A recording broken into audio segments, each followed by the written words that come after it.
Good morning, everybody. It is Wednesday morning and I'm getting ready to go to a shoot with Kathy. She's having her house painted and we're going to take photos of the whole process. We did some before pictures a couple of weeks ago and now it's time to do the after, and I'm super excited to see the color that she picked out and how it looks. And her house is adorable and I'm super excited to see it. But when I get back, I have a huge mess in my office. And I'll show you sort of what we're working with before. Oh God. Yeah, my office is a disaster and I share it with Anthony and his stuff is usually pretty clean. But I was in Mexico this week, or last weekend, and went shopping when I got home and kind of just have dropped everything here. So I need to get this situation taken care of. So I thought I'd bring you along for the ride, just show you sort of how I will make this space look a little bit more functional, and hope you enjoy. So I just got back to my apartment from running a couple of errands and I had a shoot, but I wanted to tell you guys a story about what I just experienced with the shoot that I was going to before I start cleaning. So I was supposed to have a shoot today at 3. It was an interior shoot with a client that I haven't worked with before. I sent him a contract and an invoice a couple of weeks ago. It was like sometime at the end of July. So I get an email. I have an email in my inbox this morning letting me know that he paid the deposit, and I messaged him back saying, you know, thanks, just reminding you that the final balance is also due today. I always require that the final balance be paid before I go to the shoot, just to protect myself. My contract also protects my client, so it's really a non-negotiable for me. So I go to the shoot and I'm kind of waiting like around the corner for him to respond. And I get an email from him that says, let me pull it up. It says, hey, I spoke with the owner who's let me know that he won't be following through with making a payment until after he sees the images and is satisfied with them.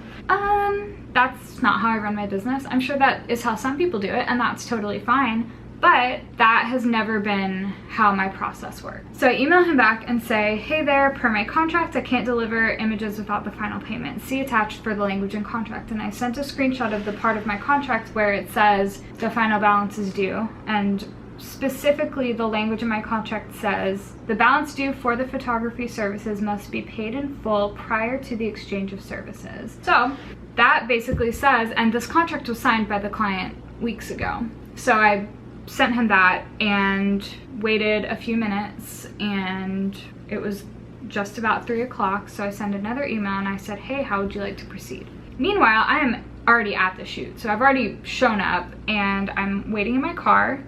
So I am thinking to myself, okay, how am I going to handle this? I don't want them to say, well, she just didn't show up.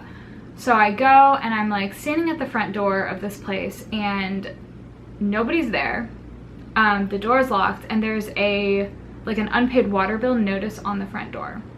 So that is like a big red flag to me. They can't, if you know, they're not taking care of their property and paying their water bill, how do I know that they're going to pay me the rest of the money that they owe me? And I'm definitely not going to share images with you before you pay your balance, because that's work that I've already done. You could take those photos and peace out and I'm never gonna see that money. And frankly, with the amount of money that was left to pay, it wasn't worth it for me to, you know, hire a lawyer and go after them, because I would still have to pay for legal fees, and it just was, you know, it's just not worth it. So when I see the water notice thing, I start getting kind of sketched out and I'm like, this probably isn't where I want to be right now. So I get back in my car and I leave. Granted, at this point, I still have not heard from the client. You know, I showed up at the location, no one was there. And I finally get an email about 45 minutes later asking if we could reschedule until tomorrow.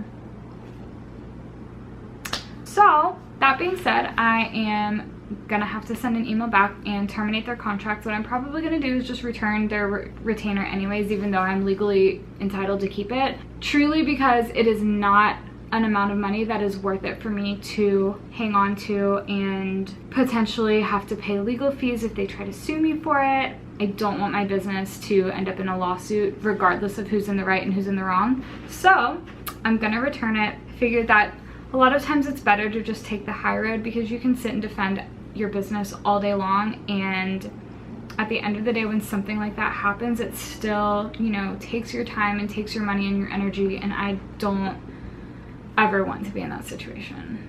That being said, I am home now and my office is still a disaster. It's exactly the way that I left it, and we're gonna get cleaning.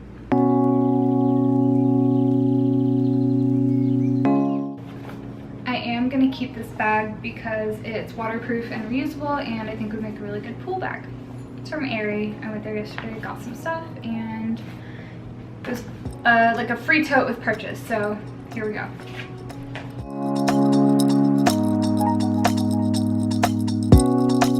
So now what I'm gonna do is collect all of my like non-photography art supplies and get those organized. I've been taking a drawing class for the past 8 weeks, and it's coming to an end now. This next weekend is the last weekend. So I'm gonna get all of that stuff organized. I've also got some watercolors and other things that are kind of back here in the corner. Gonna put those up, and then we'll move on to the next thing.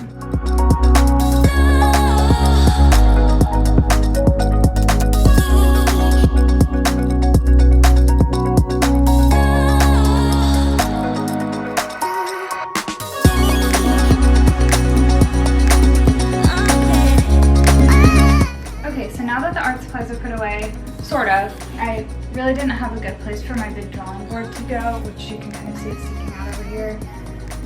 Gonna have to find somewhere else to put that later, but I wanted to go ahead and start organizing my photography gear. I have a lot of cameras and chargers and film laying around, so I needed to go ahead and get those put away too.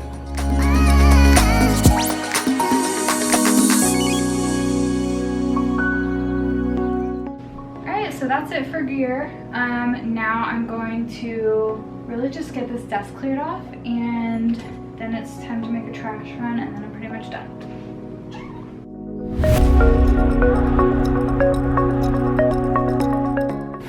I'm saving this box because it's the perfect size for shipping film. I used to never save cardboard, I'd always recycle it, but the more film that I shoot, the more I realized how good it is to have just like small boxes on hand, so I try to save them whenever I have a good one.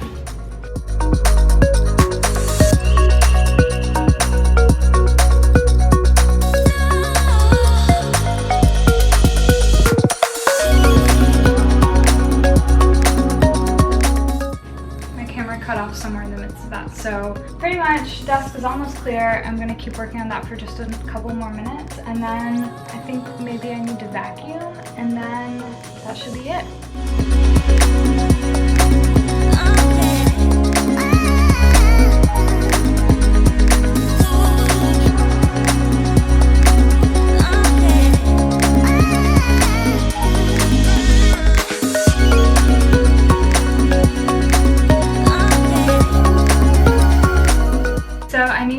That big Mac box down to the storage unit.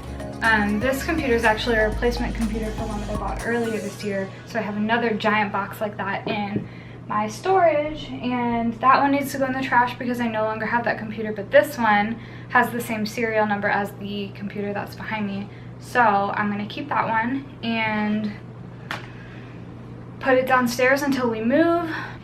One thing that's really frustrating about my home space right now is the fact that we are hopefully moving in the next maybe 2 months or so, and it's really hard to keep having the energy to make a space nice and organized when you know that you're leaving it really soon. We got all of our packing boxes out of storage, so I have a bunch of plastic bins out there that I had started packing up with winter stuff when we were under contract for our last house, and since that didn't happen, I haven't unpacked anything yet, but I'm planning on keeping it because it's mostly winter clothes and it's still like in the 90s here in Atlanta. So I'm hoping that I can just keep them packed up and we won't have to actually unpack them, but on the off chance that we don't find a house and have to renew our lease here, at least I have the option of doing so. And I haven't, you know, taken everything back down to storage yet, so it's all very easily accessible, but it's been kind of a pain and I've had low motivation for keeping things clean, but I figured that today was a good day to sort of get this space under control so I had a good working environment, because I've been working from the couch, and hopefully carry over to the rest of the house. And now that I've sort of cleaned the office, my bathroom, because a lot of the stuff that came from my office got put in here because it's closed, because there's my closet over there. So now all this stuff needs to go away, but that's a project for a little while from now, because I just need to vacuum in here and probably cook dinner sometime pretty soon. So yeah, there it is. If you have any tips on how to stay motivated to keep a space clean when you know you're moving soon, please let me know below. I really struggle with this kind of always. It's been a big pain point with me and Anthony, because he's typically more organized and clean than I am, but then we both get to a point where like it's so tiring to deal with that we just both kind of let it go, and then it gets really bad, and then we're like, both of us are just like, no, we have to clean right now. And I reached that point when I came home from Mexico. I don't know what it was about that trip, but something about being home just made me feel like, okay, let's get this space clean. So I did, and I'm hoping that I can keep it this way just for a couple more weeks. Also, keep your fingers crossed that we find a house soon. Alright guys, thanks for watching. If you have any organization tips that might make everything look a little less cluttered, drop them below. Or if you know any great like cleaning motivation channels, also send me that information, because I would love to watch it. Thanks guys, I'll see you next time. Bye.